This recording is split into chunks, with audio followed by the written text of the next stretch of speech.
নমস্কার, আবার চলে এসেছি একটা শীতের রান্না নিয়ে। এই দেখুন, এখানে বড় বড় করে বাঁধাকপি কেটে রেখেছি, একদম চৌকো করে করে, অনেকটা মোটা মোটা করে, অনেকগুলো মানে একসঙ্গে বাঁধাকপিটা চৌকো করে কেটে রেখেছি। আর এর মধ্যেই নিয়েছি মটরশুঁটি, দেখুন মটরশুঁটিও নিয়েছি। আর নিয়েছি আলু চৌকো করে কেটে নিয়েছি, টমেটো আর কাঁচা লঙ্কা। এই দিয়ে রান্নাটা যেটা হবে সেটা লুচি, পরোটা, রুটি যে কোনো জিনিসের সঙ্গে আপনারা খেতে পারবেন, খুব ভালো হয়, টেস্টি একটা রেসিপি। চলুন তাহলে কি করে রান্না করি দেখাই। কড়াই গরম হয়ে গেছে, এবার আমি নেব একদম 1 টিস্পুন তেল। আমি তেলটা যতটা পারি কম নেওয়ার চেষ্টা করি, যারা তেল বেশি খান তারা বেশি নিতেই পারেন।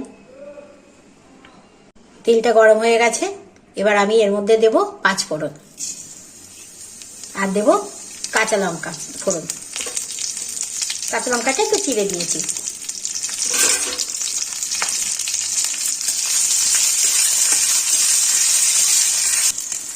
ফোড়নটা হয়ে গেছে, এবার আমি এর মধ্যে দিয়ে দেবো আলু।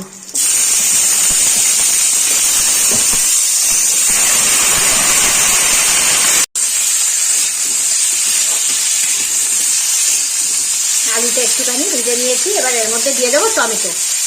আপনারা লক্ষ্য করবেন যে আমি সবসময় তেল কম দিয়ে বা মশলা কম দিয়ে রান্না করি, এতে প্রতিটা খাবারের পুষ্টিগুণ যেমন ভালো থাকে, মানে অক্ষুণ্ণ থাকে, তেমন টেস্টিও কিন্তু হয়। টমেটোটাকে অল্প একটু ভেজে নেব।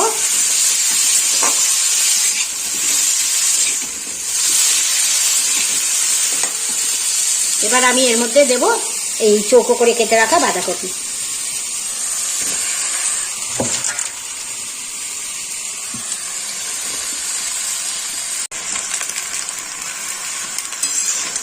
বাঁধাকপিগুলো একটু মজে যাক, তারপরে নুন দেবো, কারণ এটা তো একটু কমে যাবে, তখন নুনের পরিমাণটা তাহলে বোঝা যাবে না।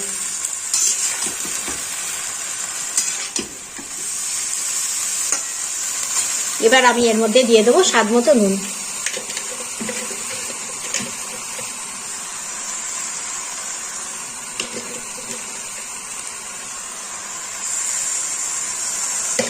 আর দেবো একটুখানি হলুদ। বেশি হলুদ দেবো না, কারণ আমি বাঁধাকপির যে সবুজ রংটা যাতে থাকে সেই রকম, মানে সেইভাবেই রাখবো। এখন শীতের সবজি সব টাটকা, সিজনাল সবজি, সুতরাং সেইগুলো স্বাদ, তবে রূপ সবই খুবই সুন্দর। এমনি সময় বাঁধাকপি দেখবেন তার কালার, আর এখন সবজির কালারগুলো দেখবেন, আর বাঁধাকপির কালার দেখবেন একদম আলাদা। এর মধ্যে লঙ্কার গুঁড়ো দেবো না, যেহেতু চেরা কাঁচা লঙ্কা দিয়েছি, আর আমি যেহেতু মিষ্টি দিই না তাই ঝালটা বেশি দেবো না, তাহলে খেতে একটু ঝাল হয়ে যাবে। যারা মিষ্টি খান তারা এর মধ্যে চিনি দিতে পারেন।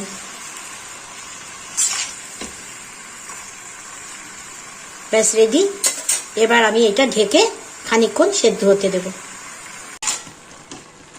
5 মিনিট হয়ে গেছে, ঢাকনাটা খুললাম, অনেকটা জলও বেরিয়েছে,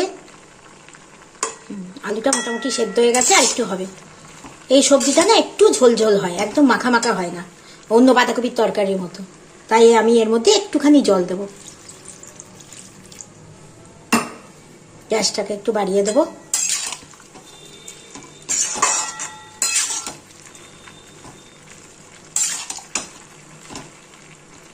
এই সবজিতে ঘি পড়বে না, তাই জন্য এর মধ্যে আমি ধনেপাতা দেব। এমনি বাঁধাকপিতে তো আমরা ঘি দিয়ে রান্না করি, এতে ঘি দেবো না। তা শীতকালে ধনেপাতার গন্ধটা খুব ভালো লাগে যে কোনো সবজিতে। ঘি তো সারা বছর আমরা সব কিছুতে দিয়ে খাই, আর এখন টাটকা সবজি, তার প্রত্যেকটির আলাদা স্বাদ, তাই ঘি দিয়ে সেই স্বাদটাকে নষ্ট করতে চাই না, তাহলে ঘিয়ের স্বাদটাই এসে যাবে। আমি ধনেপাতা দিলাম। মোটামুটি আলুও সেদ্ধ হয়ে গেছে, বাঁধাকপিও সেদ্ধ হয়ে গেছে। আবার খানিকক্ষণের জন্য ঢাকা দিয়ে রাখবো, তারপর নামিয়ে দেখাচ্ছি। শীতকালে স্পেশাল বাঁধাকপির তরকারি একদম রেডি। দেখুন কেমন হয়েছে। এটা লুচি, পরোটা, রুটি সবের সঙ্গে ভালো লাগবে, এমনকি ভাতের সঙ্গেও এটা খেতে খুব ভালো লাগে। আর যেহেতু কম তেল মশলা দিয়ে রান্না, তাই বাঁধাকপির যে নিজস্ব স্বাদ সেটা একদম আপনারা পাবেন। আর এখন তো সিজনাল বাঁধাকপি, তাই তার স্বাদই আলাদা। যদি ভালো লাগে অবশ্যই পাশে থাকবেন। সকলে ভালো থাকবেন। নমস্কার।